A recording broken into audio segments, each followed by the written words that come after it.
그러니까 이게 지금 제가 오늘 꼭 말씀드리고 싶은 거는 그 침체 이슈가 있고, 그 다음에 드디어 트럼프 때문에 우리가 소비자 전망 지수를 갖다 조사해 보니까 기대 인플레이션이 굉장히 높아지고 있다. 음. 그러니까 결국 우려했던 스태그플레이션이 다가오고 있다.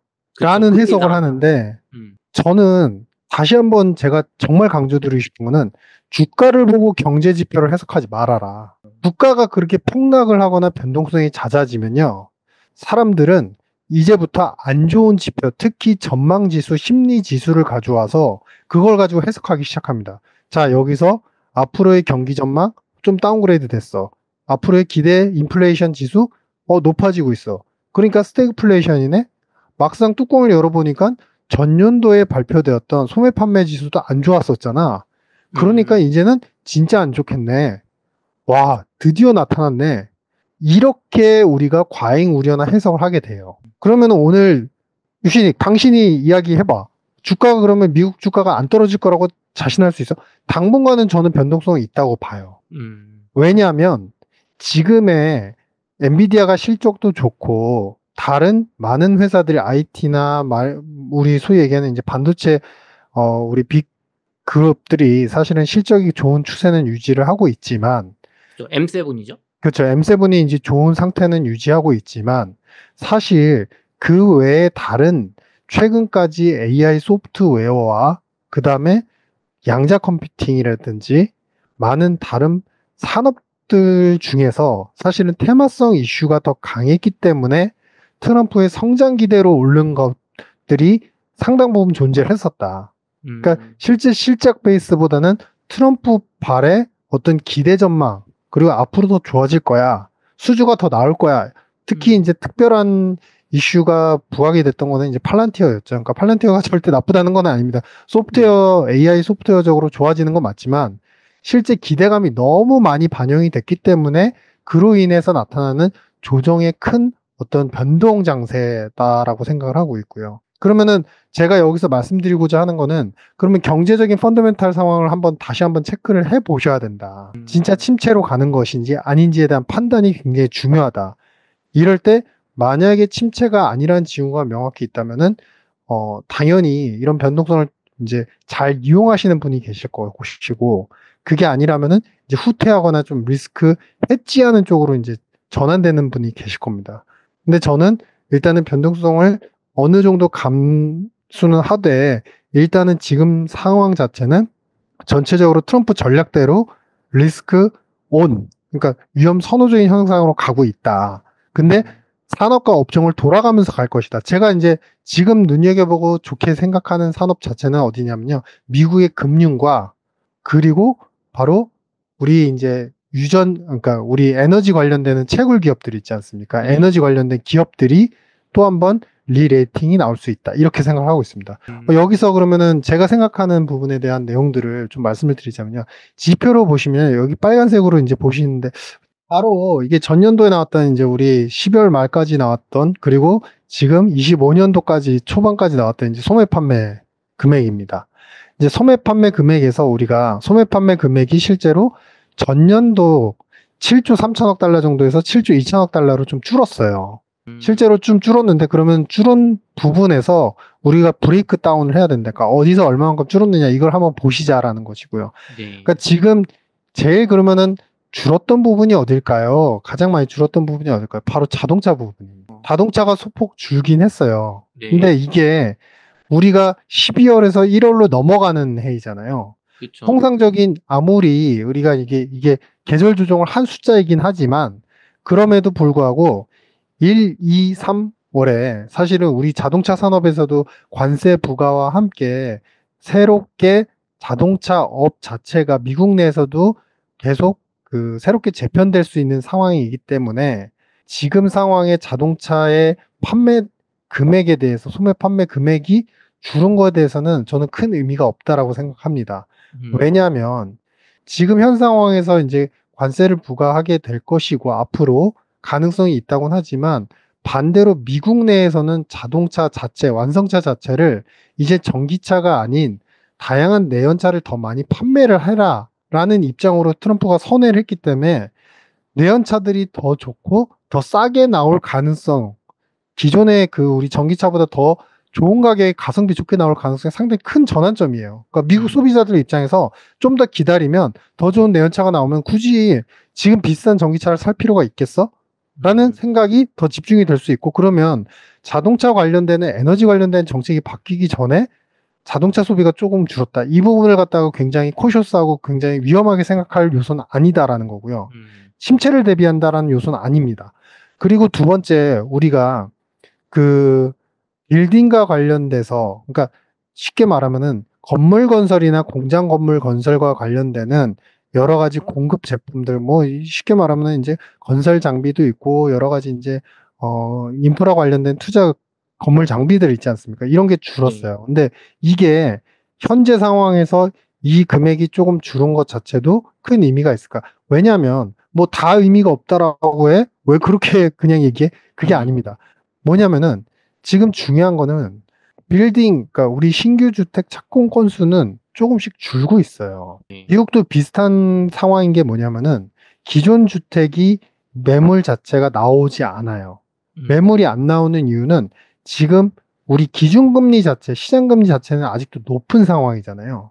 네. 지금 여전히 모기지금리가 높은 상황이고 6, 7%를 계속 넘나들고 있습니다. 그러니까 모기지금리가 높은 상태라는 거는 뭐냐면은 팔지 않고 임대를 해도 최소 6, 7% 이상의 수익을 낼 수 있다는 거예요. 네. 임대료 수익을 낼 수 있기 때문에 고가의 주택을 팔지 않고, 그리고 고가의 주택, 그리고 기존 주택 이런 것들이 더 이상 매물이 없는 상태다 보니까 신규 착공을 해야 되는데 이미 작년도까지 신규 착공 건수가 굉장히 계속적으로 늘어났었어요. 근데 네. 지금은 멈칫하고 있는, 미국 역시도 원자재와 인건비에 대한 부담과 동시에 이제는 신규 주택 착공을 하기에 조금 지역적으로, 그리고 인기 있는 지역, 예를 들면은 이제 동부, 디트로이트라든지 아니면은 뭐 뉴욕이라든지 맨하탄 이런 지역에 대한 포화 상태가 있다 보니까 새롭게 착공을 할 수 있는 건수 자체는 좀 줄고 있는 상태예요. 그러다 보니까 관련되는 우리 건설 장비와 관련되는 부분들도 사실은 소매 판매 금액으로 봤을 때 좀 줄는 상태인 것이고요.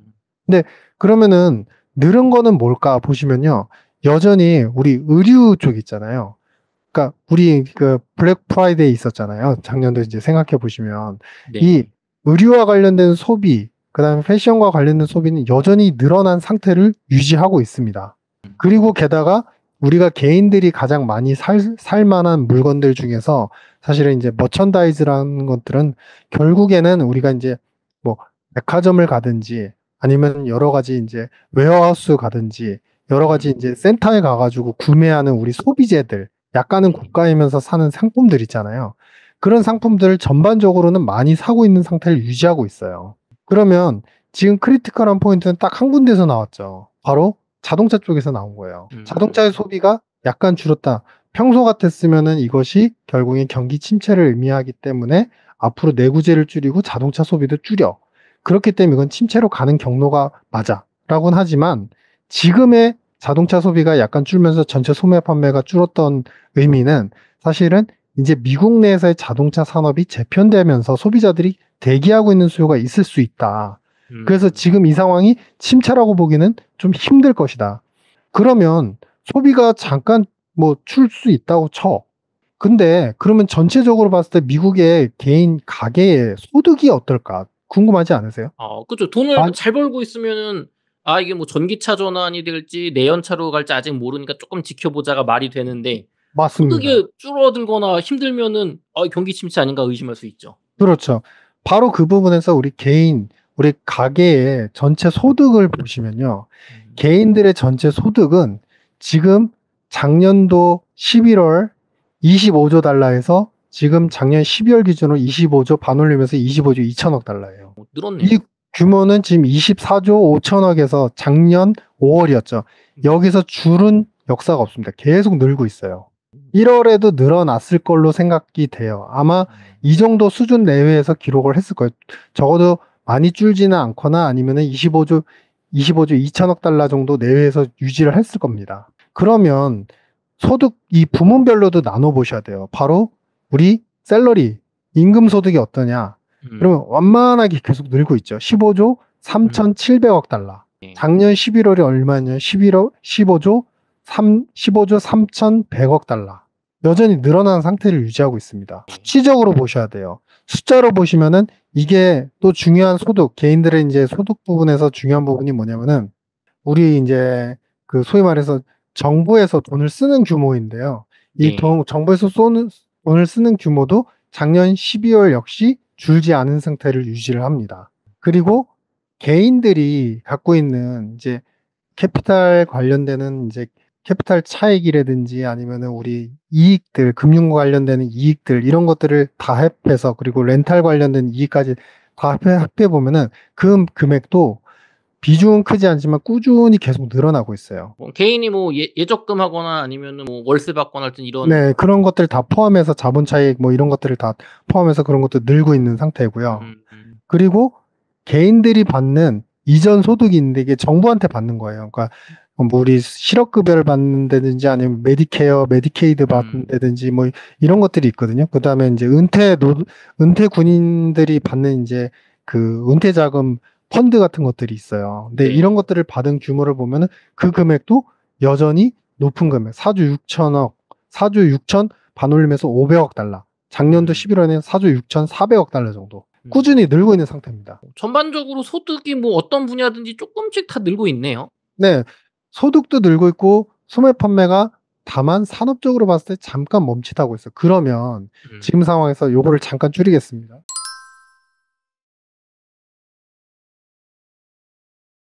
그러면 어제 이제 발표를 했죠. 트럼프가 앞으로 이제 세금 감면을 4조 5천억 달러를 하겠다. 10년 동안. 네. 그리고 지금 작년 기준으로 FY24 기준으로 놓고 봤을 때 6조 7천억 달러가 예산이었는데 이 6조 7천억 달러에서 자기는 연방정부, 뭐 공무원 뭐 해임이라든지 여러 가지 이제 지출 삭감을 통해 가지고 1조 달러를 더 줄여서 5조 7천억 달러를 쓸게 라고 외쳤죠. 네. 자, 여기서부터 되게 중요합니다. 여기서부터 페이크가 나와요. 진짜 줄일까? 진짜 줄일 수 있나? 작년도 동일한 기간, 그러니까 1월부터 1월 초부터 해가지고 올 말까지, 그러니까 1월 말까지, 그다음에 올해 트럼프가 취임하고 나서 1월 초부터 1월 말까지 빨간색이 트럼프고요. 작년도가 당연히 바이든이었겠죠. 네. 일별 연방 지출 금액들을 비교한 겁니다. 규모를 보시면은 빨간색이 그냥 위에 있죠. 트럼프가 더 많이 쓰는 것 같은데 1월에 더 보면. 많이 쓰고 있어요. 그러니까 이게 지금 거의 지금 차이 나는 금액들을 보면요. 지금 한 6, 7천억 달러 정도를 더 쓴 걸로 보여지거든요. 네. 바이든 때보다. 그러면 단순 계산을 해도 지금 뭐 대략적으로 사실 이제 12개월, 물론 이제 FY25니까 미국은 10월 달부터 이제 회계연도 시작입니다. 근데 아무리 못 써도 지금 사실은 6조 7천억이 아니라 7조 달러는 이상은 쓰게 돼 있어요. 이 추세로 가면. 네. 그러면은 지금 말하는 그러면은 1조 달러를 더 줄게라고 하는 얘기는 뭐냐? 바로 의지인 거죠, 그냥.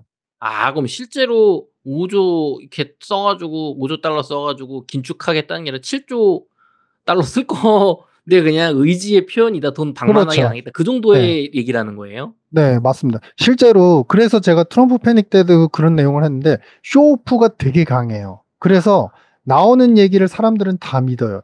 예를 들어서 구체적인 사례로 보면 최근에 연방정부의 많은 공무원들이 굉장히 뭐 나태해져 있고 그래서 이들의 임금을 삭감을 하겠다. 그래서 연방정부의 예산도 많이 줄이겠다라고 표현을 했잖아요. 그쵸. 그래서 실제로 해임도 했고요. 음. 근데 지금 연방정부 공무원 중에서 앞으로 이들의 어떤 임금을 삭감할 수 있는 그 비율을 갖다가 조사를 해보면요. 그 임금 삭감의 대상이 되는 사람들을 보면요. 100명 중에 지금 5명이 임금 삭감 대상자예요. 얼마 안 되는데요? 그 금액으로 말씀드린 거예요. 그러니까 숫자는 2만 명 정도 되는데 네. 그러면 더 쉽게 말하면 연방정부가 원래 100만 원을 썼는데 네. 이 중에서 임금 삭감을 통해서 얻을 수 있는 세이브되는 금액은 5%밖에 안 돼요. 5만 원밖에 안 돼요. 그거 진짜 얼마 안 되는데요? 그러면은 사실은 연간 그 지출 금액이 6조 7천억이니까 대략 7조 달러라고 보고 거기서 사실은 연방 정부만의 돈으로서 쓰여지는 그리고 거기서 임금으로 쓰여지는 금액은 사실 1조 달러도 안 되거든요. 그러면 거기에서 한 5%다라고 치면은 이게 이제 500억 달러 정도 되거든요. 뭐 사실 뭐 티도 안 나겠는데요. 예. 그러니까 많아봐야 뭐 임원 관련되는 이제 임금을 삭감하는 숫자를 더 늘리고 앞으로 더 늘려서 일론 머스크가 더 늘려가지고 한다고 한들 이게 사실은 아무리 줄여도 2, 3천억 내외, 2, 3천억 달러 내외 정도의 세이브지 이게 4천, 5천억 달러를 넘어갈 수 있는 규모 자체가 아닙니다. 근데 이것마저도 공무원들이 그걸 가만히 있을까요? 우리는 뉴스 예상으로는 일단은 다 임금 삭감하고 다 해고한다 이렇게 알고 있잖아요. 네. 그것 때문에 헌법소원을 또 냈어요. 담당 공무원들이. 그러니까 그러겠죠. 그래서 이 사안이 아직 오픈 케이스입니다. 그러니까 이게 아직 정해지지가 않은 거예요. 법원에서 판단을 또 받아야 돼요. 못 깎을 수도 있는 거잖아요. 네네. 네, 못 깎을 수도 있는 겁니다. 말 그대로. 그러니까 이런 상황에서 그러면 트럼프가 요구하는 전략들은 뭘까? 첫 번째는 공화당 내부에서도 트럼프의 예산에 대해서는 항상 반대하는 사람들이 많았어요. 왜냐하면 너무나 첫 예산 계획들은 항상 너무나 과격했거든요. 지금도 과격할 수밖에 없어요. 왜냐하면 TCJA라고 해서 세금은 감면하는데 일자리는 늘려.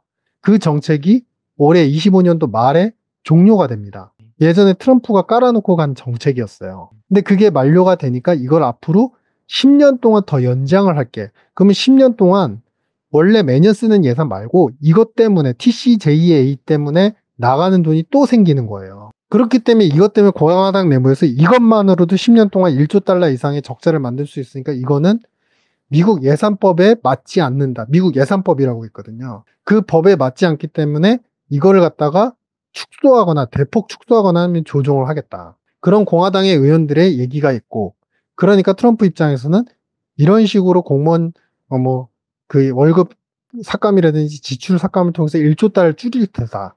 그 대신 TCJA는 자기가 밀어붙이는 정책 중에 대표 정책 중에 하나니까 그건 바로 트럼프의 마스코트와 같은 정책 중에 하나거든요. 그러니까 그 정책은 밀게 해주라라는 상호 주고받는 원래의 트럼프식의 딜의 방식인 거죠. 트럼프가 이상한 사람이라서 그냥 막 막무가내로 자르고 막 아니면 진짜 막 너무 바이든 때 방만해서 개혁을 안 할 수 없고 그런 측면보다는 이게 어떻게 보면 되게 치밀하게 서로 주고받는 거네요. 내가 요거를 하기 위해서 내 핵심 공약을 하기 위해서는 나도 좀 깎는 신용이나 조금 뭐 보여줘야 된다. 맞습니다.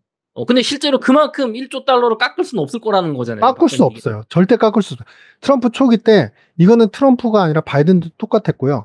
지출을 줄이고 바이든 때는 수입을 늘리면서 네. 재정 흑자를 23년도에 만들겠다. 근데 미국이 흑자가 나온 적이 있습니까? 최근에? 없어요. 없어요. 트럼프 초기 때도 똑같았어요. 자기가 그때의 로직은 좀 달랐습니다. 처음에 세금 감면을 하면 일단은 세입은 줄지만 그래서 재정 흑자가 조금 늘 수는 있지만 충분히 경기를 살리기 때문에 경기를 살려서 3년 차쯤 됐을 때는 돈이 많이 거쳐가지고 흑자 재정이 된다. 그래서 이 TCJ에는 굉장히 파워풀한 정책이다. 이렇게 표명을 했었어요. 근데 트럼프 때 적자는 계속 늘어나죠. 물론 그때 뭐 코로나 때문이라는 뭐 방패막이는 있는 걸로 알고 있습니다, 박사님. 그렇죠.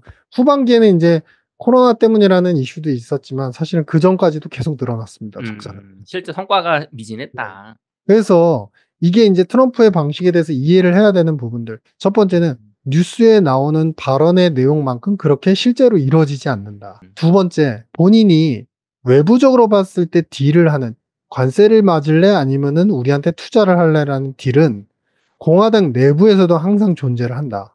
이번에 트럼프가 공화당에서 사실은 대선 주자로서 유력하게 됐고 그러면서 총을 맞았고 총을 잘 비켜가면서 유력한 대선 주자로서 그리고 여러 가지 토론회에서 이제 바이든을 압도하는 그런 이제 모습으로서 부각이 됐었잖아요. 네. 그 직전 한 달 전까지만 해도 여전히 범법자의 리스크가 굉장히 존재하기 때문에 이 사람은 옳지 않다, 적합하지 않다라는 내부의 티파티를 기반으로 한 프리덤 코커스 초강경파들의 의원들의 목소리가 되게 강했어요. 그러면 트럼프 입장에서는 돈을 앞으로 내부를 살리기 위해서 돈을 써야 되는데 여전히 넘어야 할 산은 누구냐면은 초강경파들이에요. 프리덤 코커스. 왜냐하면 이분들은 여전히 재정 적자와 방만한 재정을 굉장히 싫어하는 사람들이거든요. 전통적인 공화당은 원래 작은 정부, 지출 줄이고 간섭하지 말고 막 이런 거잖아요. 그렇죠. 그러니까 음. 시장주의는 맞지만 시장주의를 최대한 돈을 써서라기보다는 이제 세입을 적게 하면서 자체적으로 자생적으로 돌아가게끔 만든다. 이런 구조인 거죠. 그게 옳다고 믿는 의원들이 상당히 많다는 거잖아요, 지금. 그렇죠. 그러니까 그러면은 여기서 뭘 정리해 볼 수 있냐면 트럼프의 대통령 되기 전에는 어쨌든 그 산을 넘었지만 예. 지금은 뭐냐면 공화당 내부에서 예산 장악력을 테스트하는 구간인 거예요. 그 테스트하는 구간에서 당연히 외부적으로는 표출은 1조 달러 줄일 수 있어. 하지만 몇백억 달러밖에 못 줄여요, 당장은. 근데 1조 달러 정도 줄일 수 있으니까 TCJ 이거 받고 이거 줘. 이런 식의 딜이 공화당 내부에서도 예산을 위해서 이루어지는 것이고 그쵸. 그러면 그게 그러면 가능할까라고 봤을 때 가능하죠. 왜냐하면 지금 지지율을 보셔야 돼요. 지지율 도표는 지금 여기다 안 실어드렸지만 여전히 지금 트럼프에 대한 페이버러블, 그러니까 트럼프가 잘하고 있어요는 사실은 초기에 많이 이제 떨어져 있다가 지금 반등 패턴을 계속 이어가고 있고 47%가 나오고 있습니다. 괜찮네요. 네, 하단 40%까지 빠졌다가 잘하고 있어서 40%까지 빠졌다가 47%까지 올라가고 있어요. 네. 이제 이게 50 전후로에서 돌아가기 시작하면 50을 넘어가기 시작하면 이제는 트럼프는 공화당 내 자신의 반대하는 그 의원들에 대한 맹공격이 일어날 겁니다. 그 공격과 함께 이 TCJA가 얼마나 국민의 부와 그 삶의 어떤 질을 갖다가 부강하게 만들 수 있는지 피력을 하기 시작할 것이고 그럼 TCJ는 완성이 될 거예요. 네. 그러면 막상 TCJA가 완성이 되면 실제로 올 한 해 쓰는 돈은 거의 7조 달러에 육박을 할 겁니다. 하지만 그건 시즌2죠. 시간이 지났죠, 이미. 네. 그렇게 잊혀져 가는 겁니다. 그러면 박사님 이게 지금 트럼프가 막 저렇게 긴축해 가지고 뭐 태그플레이션 온다, 돈 안 쓴다, 유동성 마른다 이런 얘기하고 있는데 지금 그 TCJ 핵심 공약을 이제 통과하기 위한 어떻게 보면은 뭐 쇼다. 내부의 정치 쇼다. 네, 전략적 방안이에요. 이거는 항상 제가 말씀드리면 이 트럼프의 모든 접근 방식이 전략적으로 다 세워져 있어요. 그냥 하는 게 아니라 그렇죠. 네네. 저도 생각해 보니까 네. 아직 지지율이 50%안 넘는 상태에서 내가 뭐 이거 이제 핵심 공약 돈 많이 쓴다는 거 해야 되는데 지금 공화당에서 싫다는 거잖아요, 그거 다수가. 맞습니다. 네네. 근데 뭐 이렇게 이런 거라도 막 쇼라도 하면서 "야 나 진짜 아껴 볼게. 그러니까 이거 통과시켜 줘." 해야지 뭐 그런 것도 없이 하면은 통과 안 시켜 줄 거 아니에요. 그렇죠. 주고받기가 안 되죠. 근데 통과시키고 인기가 높아지면 이제 연말 되면은 입 싹 씻고 이제 그냥 하고 싶은 대로 다 원래 많이 좀 7조 쓸 달러로 거다. 가는 거죠, 그냥. 네. 그러니까 그럼 박사님 말씀은 그러니까 돈은 돈대로 쓸 거기 때문에 시장에서 우려하는 경기 침체 뭐 스태그플레이션 가능성이 높지 않다고 보시는 거군요. 그렇죠. 그러니까 지금 떨어지는 거는 네. 그동안에 너무나 과격하게 올랐던 기업들과 그 섹터에 대한 기대감이 너무 많았던 부분에 대한 조정이고 그 조정은 너무 일직선으로 왔기 때문에 그에 따른 조정일 뿐이지 업종이 로테이션 되면서 아직 그러면 트럼프의 정책 중에 안 나온 거 뭐죠? 금융 정책 안 나왔어요. 그리고 세금 감면도 안 나왔어요. 물론 이제 이거는 TCJ랑 받아야 되는 문제이긴 하지만 그러면 이거 나오고 나면은 이제 금융 관련된 정책 나오면은 이제 상업은행들의 대출과 대출에 따른 수수료와 그 외에 모기지 관련 이자 수익은 또 어마어마하게 늘어날 겁니다. 그러면 금융 쪽이 안 됐고 그 다음에 또 하나 예산과 별도로 인프라 투자 법안은 해야 돼요. 이건 어떤 대통령이든 해야 됩니다. 왜냐? 미국 토마호크에서 인정했어요. 17년도에 앞으로 10년 동안 어마어마하게 많은 돈이 필요한데 거의 4조 달러가 10년 동안 필요하고 그래야지 노후화된 개량화된 것들이 다 교체할 수 있다. 그런데 이거는 예산이 아직 남아있거든요.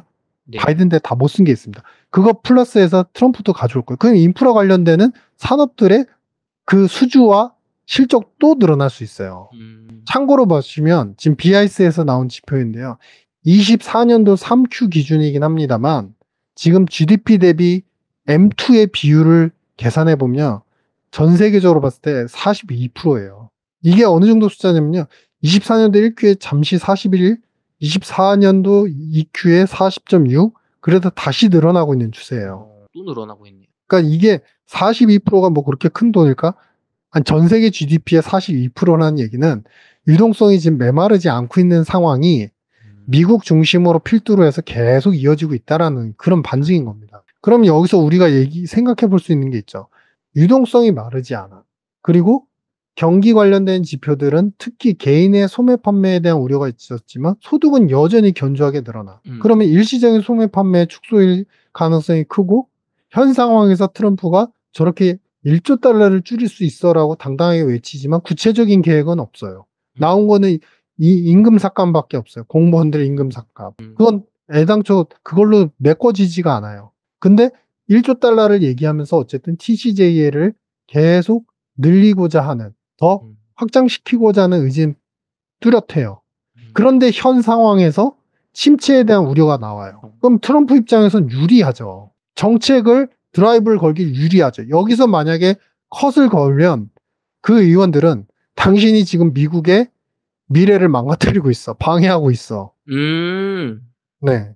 그래서 지금 막 너희들이 반대해가지고 지금 경기 침체 온다 그러고 힘든 거 아니야? 빨리 찬성 찍어 막 이렇게 갈 수 있는 거네요. 맞습니다. 아. 그래서 그런 부분들이 이제 좀 많이 와전돼 있고 그래서 시장에서 제가 다시 한번 시장에서 나오는 침체를 그러니까 주가의 변동을 보고서 침체를 얘기하기보다는 일단은 주가는 현재의 미국의 금융 특히 주가는 여전히 버핏 지수라고 하는데 GDP 대비해서 시가총액 200%를 넘어가거든요. 맞아요. 그만큼 과하게 많이 올라 있는 측면이 있기 때문에 일부 섹터의 일부 기업들의 주가 조정은 필연적일 수밖에 없고 변동성은 있을 수 있다. 중간중간 계속 붙임은 있다.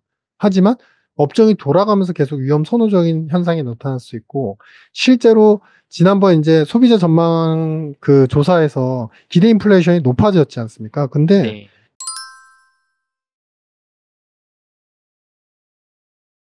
이게 얼마나 또 현 상황에서는 아직은 비합리적이고 리디큘러스 좀 약간 우스운 얘기냐면 물론 물가에 대한 불안 요소 있으니까 잘 체크는 해야 됩니다. 네. 하지만 중요한 건 1월달 CPI를 보세요. 지금 전 월비예요. 0.4 전체가 0.4였는데 0.5까지 올라갔어요. 그 중에서 푸드 쪽은 그렇게 큰 힘이 없습니다. 0.3에서 0.4 요 정도예요. 근데 지금 1월로 넘어가면서 올라간 것들이 있어요. fuel oil. 이게 뭐냐면요. 우리 에너지 있잖아요. 유가 관련돼서 제일 가격이 빠르게 반영되고 빠르게 떨어지고 그 글로벌 WTI 가격에 바로바로 연동되고 미국의 수입 가격에 바로바로 연동되는 게 fuel oil이에요. 근데 이 가격이 전 월비로 했는데 이게 6.2%나 올랐어요. 많이 올랐네요. 네. 그러니까 지금 나머지 그러면은 뭐가 또 올랐을까? 아직 그 우리 쉘터 있잖아요. 그 주택 렌트비는 0.3 그리고 0.4 여전히 횡보 구간이에요. 계속. 근데 운송 서비스, 트랜스포테이션 서비스 같은 경우는 1.8로 올랐죠. 운송 서비스는 당연히 에너지 가격이 연동이 돼서 책정이 되거든요. 그러면 뭐냐면은 다른 데는 다 비슷해요. 심지어 의류 같은 건 마이너스 1.4 나왔어요. 안정세예요. 여전히 안정세예요. 상품은 안정세예요. 중고차는 그럼 어떠냐? 중고차는 그냥 여전히 똑같습니다. 여전히 그냥 신차 같은 경우는 여전히 똑같습니다. 0%대예요. 그냥 포함. 그러면 이 얘기는 뭐냐면은 지금 에너지 가격이 모든 걸 지금 다 좌지우지하고 있다는 거예요. 미국의 CPI는. 네. 미국의 CPI는 임금발 인플레도 아니고 관세발 인플레도 아니고 지금 유가 때문에 변동하고 있어요. 근데 그 유가 변동이 제일 변동이 심한 항목인데 나머지 상품은 안정돼 저것만 변동이니까 반대로 얘기하면 유가만 안정되면 CPI 확 낮아지는 거 아닙니까? 바로 그겁니다. 그러니까 지금 전망조사에서는 일단은 이제 약간 기대 인플레가 높아지니까 결국 트럼프발 관세가 결국에 인플레로 결국 전이되는구나. 이렇게 맞아요. 해석을 하면서 시장에 떨어진 논리를 이야기를 하지만 실제 CPI는 고요하다는 거고 특히 CPI를 움직이는 지금 핵심 요소는 다 에너지에 몰입이 돼 있다는 거예요. 근데 우리가 여기서 연결해서 그래도 조심스럽지만 긍정적으로 생각해 볼 사안은 러시아하고 지금 트럼프 전 영상에서도 말씀드린 것처럼 러시아와 트럼프의 연대가 강화가 되고 트럼프는 중국 블록에서 특히 원자재와 에너지 가격에 대한 통제력을 갖기 위해서 아마 조만간에 제 예측으로는 그 예측이 아니죠. 사실 일기 때의 경험상으로는 사우디하고의 교합을 다시 아마 꾀할 겁니다. 트럼프는. 네. 만약에 여기서 사우디하고의 연합을 더 공고히 하고 러시아까지 완벽하게 미국의 어떤 그 수호적인 우호적인 관계를 유지해버리면 에너지에 대한 통제력과 공급에 대한 통제력, 가격에 대한 설정력은 다시 미국이 가져오게 돼요. 그렇게 되면 이 에너지 가격이 높았던 부분은 언제든 순식간에 떨어질 수 있는 가능성이 있다. 그러면 지금 만들어진 인플레는 어찌 보면 다른 것 때문에 흔들리고 있는데 트럼프발 관세발 인플레를 자꾸 가져와서 얘기를 하고 있고 그것이 기대 인플레니까 결국에 미래에 반영될 거야. 반영될 수 있습니다. 근데 그건 1년 반이 걸릴지 몰라요. 시차를 항상 두고 나타납니다. 당장 중요한 요소는 앞으로 3개월, 6개월은 유가거든요. 네. 근데 유가에 대한 정책들이 조금씩 나타나고 있어요. 그러면 지금 시장에서 주가의 변동성 때문에 나타나는 여러 가지 기후들을 이러한 현실적인 현재의 지표보다는 시나리오를 그려서 그걸 우려를 실제 존재하는 사실인 것처럼 부풀리고 있다. 즉, 매크로는 미국의 경제 상황과 물가 상황은 절대적으로 지금 위험 구간에 들어가거나 위험의 어떤 사전적 신호는 전혀 보내고 있지 않다. 다만 주가가 많이 올랐을 뿐이다. 야, 박사님, 저는 이 정도 분석은 처음 보는 것 같아요. 다들 그냥 뭉뚱그려서 지금 뭐 기대 인플레이션 인상, 뭐 경기 침체 얘기하는데 이렇게 박사님이 이렇게 뜯어서 보여주시니까 네. 뭐 그냥 유가만 안정되면은 진짜 뭐 골디락스 가는 거 아닌가 막 이런 생각이 들 정도로 네. 뭐 잘 큰 문제가 없는데 그럼 지금 시장이 이렇게 뭐 과민 반응 혹은 염려하는 거는 결국엔 주가가 떨어져서 그런 건가요, 박사님? 그렇죠. 네. 주가의 일직선적인 그 상승이 상당히 많았고, 뭐, 비슷한 얘기기도 하고 약간 다른 얘기일 수도 있지만, 사실은 아직 정책이 나오지 않았고, 정책이 지난번에 영상 때도 비슷한 말씀드렸지만, 암호화폐 관련돼서는 음. 은행의 수수료 수익과 함께 이를 통해서 미국에, 그리고 특히 달러 패권을 강하게 하기 위해서, 그리고 수수료 수익을 많이 창출하는, 그러니까 암호화폐 ETF를 통해서 수익을 많이 창출한 상업은행들이 충분히 채권을 또 사게 독려할 수 있는 그런 정책들이 나올 거라고 했는데 그게 아직 나오지도 않았잖아요. 그런데 암호화폐는 여러 가지 변동성에 노출이 되고 여러 가지 조그마한 노이즈에도 상당히 민감하게 반응을 하고 있어요. 네. 그 얘기는 뭐냐면 기대감 때문에 빨리 오른 만큼 지금은 조금 쉬어가거나 많은 조정을 좀 보고 있는 것이 암호화폐도 마찬가지고 미국의 시장도 마찬가지인 상황이지 실제로 정책이 무너졌거나 없어졌거나 아니면은 경제 상황이 뒤바뀌었거나 이런 요소는 존재하지 않는다. 그럼 어떻게 보면 기대감으로 올라갔다가 실질적으로 정책이 나올 때까지 큰 뭐 펀더멘털적인 위험 없이 그 기대감이 건전하게 조정받는 구간이다, 요렇게 봐도 될까요? 그렇죠. 네. 어. 다만 이제 이 다른 점은 우리가 전략적으로 접근을 해봐야죠. 바이든 때는 예를 들자면은 그 대마를 의료로 합법화하는 정책에 대해서 초기에 굉장히 강조를 했었고, 네. 그 당시 암호화폐 못지않게 뭐 작게는 미국의 대마 관련되는 생산 기업들이 10배, 20배 거의 3개월 만에 그렇게 간 적이 있어요. 근데 정책이 언제 나왔냐면 실제로 그 관련되는 주별로 조금씩 허용한다라는 정책이 제가 기억하기로는 24년도 중반기에 나왔습니다. 거의 막바지 때. 거의 뭐 임기 끝날 때 아닌가요? 그러니까 민주당이나 바이든의 정책의 어떤 스탠스들은 항상 이제 리더십적인 정책보다도 타협에 의한 정책이기 때문에 사실 상당히 늦어진 경향이 있지만 트럼프는 약간 다르다. 좀 리더십적인 정책과 스마트하지만 좀 빠른 정책들을 고수를 해왔기 때문에 특히 일기 때도 비슷한 경향을 보였기 때문에 본인이 얘기한 정책에 대해서는 좀 빠른 시일 내에 할 수 있으니 그 정도의 기다림이나 지침은 없을 것 같다. 뭐 이런 생각을 하고 있습니다. 박사님, 그럼 또 제일 중요한 건 사실 저희 주식 투자자분들 많으시니까 뭐 채권도 하시겠지만 제일 궁금한 건 결국 그거잖아요. 그러면은 지금 미국 주식이 좀 조정받거나 뭐 특히 뭐 종목에 따라 요즘 테슬라 같은 경우는 많이 빠지고 있거든요. 네. 뭐 $200 지금 밑으로 떨어졌다가 뭐 오르락내리락하고 뭐 $150 간다는 얘기도 있는데 이렇게 조정받는 미국의 주식을 그럼 조정받을 때 투자를 하는 게 좋을지 아니면은 뭐 이런 리스크가 제거가 되고 이렇게 뭐 상승으로 턴한 다음에 사는 게 좋을지 좀 궁금합니다, 투자 전략. 제 개인적인 판단입니다. 이건 어디까지나. 그리고 네. 참고로 말씀드리지만 전 투자를 잘 못합니다. 하지만 솔직히 말씀드리면 투자의 방향성에서 전략적으로 접근한다면 후자가 맞습니다. 이렇게 이제 기대감이 많았고 변동성이 일단 왔던 구간에서는 펀더멘탈 이상이 없다 하더라도 주가의 변동성이 작아지고 그런 것들은 시장에서 다 보이거든요. 변동성이 작아지면서 수렴하는 점이 나와요. 수렴하는 점이 나오고 거기서 또 다른 섹터, 또 다른 산업이 이끌어가면서 가는 것이 상승으로 터닝하는 것이 보여질 때 그때 네. 투자해도 늦지 않다는 거고요. 아, 반대로 얘기하면 작년도까지 그리고 우리나라 뭐 여러 가지 불확실성 요소 때문에 한국이 되게 안 좋았었잖아요. 국장 뭐 완전 네. 망했죠.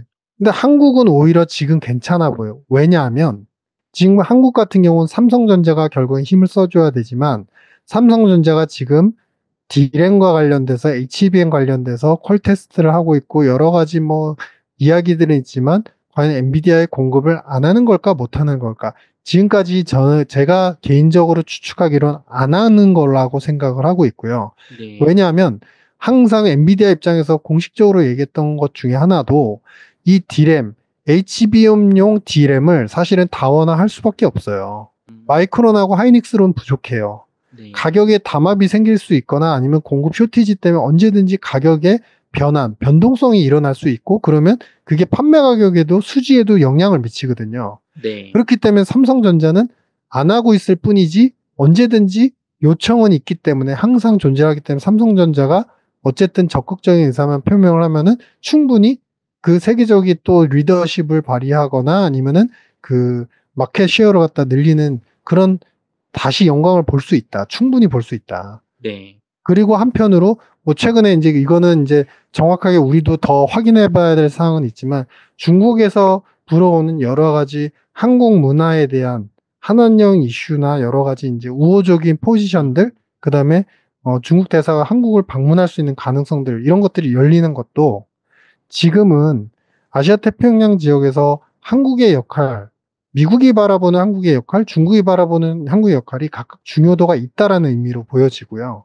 그렇기 때문에 우리나라의 컨텐츠 관련되는 기업들도 좋은 기회를 맛볼 수 있다. 그렇기 때문에 한국의 요소들은 오히려 가장 최악의 좀 그 쓰나미들을 겪고 지나가는 그런 흐름 중이기 때문에 오히려 미국이 기다리고 있을 때는 새롭게 투자를 하신다면은 한국에 대해서도 관심을 갖는 게 저는 괜찮아 전략으로 생각을 하고 있습니다. 그럼 정리하자면 미국은 좀 요런 태풍 같은 시간이 지나고 펀더멘털은 괜찮지만 어쨌든 변동성이 있는 구간이니까 상승하거나 어떤 가격적으로 좀 흔들림이 멈췄을 때 진입해도 늦지 않고, 반면에 한국은 지금 뭐 좋게 보시는 거네요, 네네, 진입하기에. 맞습니다. 네네.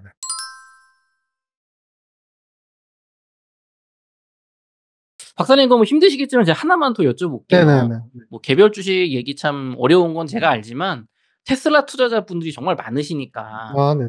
지금 테슬라가 일론 머스크가 도지 수장이 되고 막 유럽 나라들한테 막 감나라 배나라 정치적 발언 많이 하잖아요. 막 독일에다가 선거하고 있는데 뭐 너네 문화와 그걸 찾아야 된다고 막 내정 간섭하듯이 하다 보니까 이게 굉장히 반감이 심해서 테슬라가 안 팔린다. 지금 그러니까 결론은 테슬라 기업에 지금 이거 리스크 생겼다. 네.